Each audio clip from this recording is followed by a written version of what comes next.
In the world of finance, there is one rule that has never been broken. Nothing is permanent. For the last 80 years, the US dollar has been the undisputed king of the global economy. It's the language of trade, the anchor of central banks, and the definition of safe.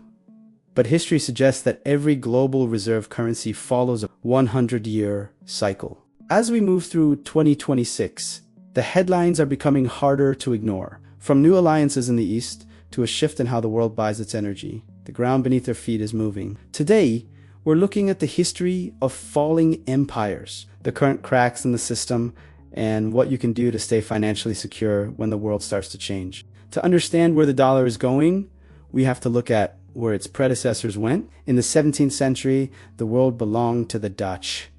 The Dutch guilder was the first true global reserve currency. The Dutch controlled the shipping lanes, created the first modern stock market, and dominated global trade. But as they took on too much debt to fund wars, their dominance faded, and by the 1700s, the crown slipped away. The British Empire took over, and for a good chunk of the 19th and early 20th centuries, the British pound was the gold standard. If you wanted to do business from India to the Americas, you used the pound. But to world wars and a mountain of debt eventually made the pound too heavy for Britain to carry. By 1944, the cycle turned again. Each transition followed the same pattern.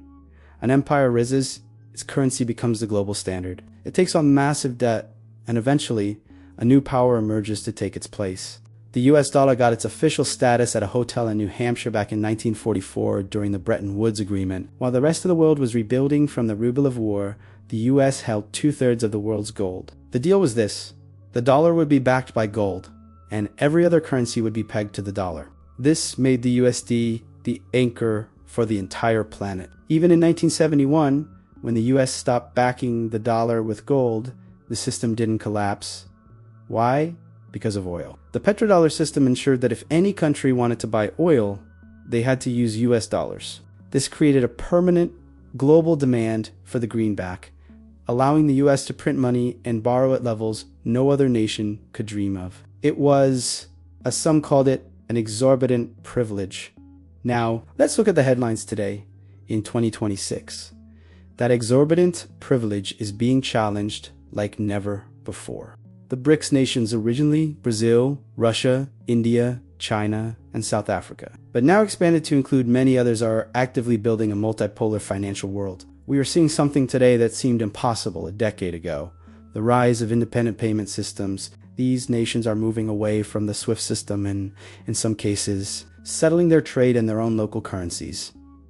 Even more significant is the shift in global oil trades. For decades, the dollar was the only way to buy black gold. Today, we see major producers accepting yuan, rupees, or digital assets. When the world no longer needs the dollar to buy energy, the 100-year cycle enters its final, most volatile stage. When you hear about the end of the dollar, it's easy to feel a sense of panic. But true financial security isn't built on fear. It's built on a wealth mindset.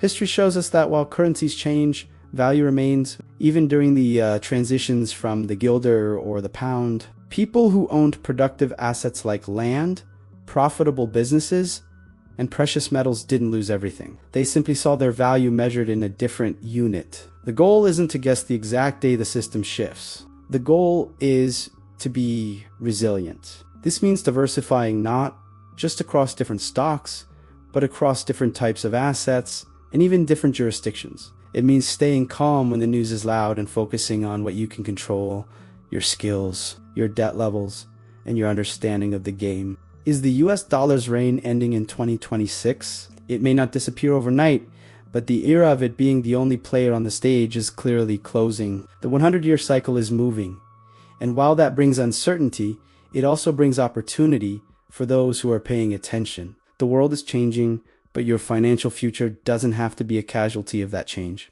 Stay informed, stay diversified, and above all, stay calm. If you enjoyed the video, hit like and subscribe for more. Catch you next time.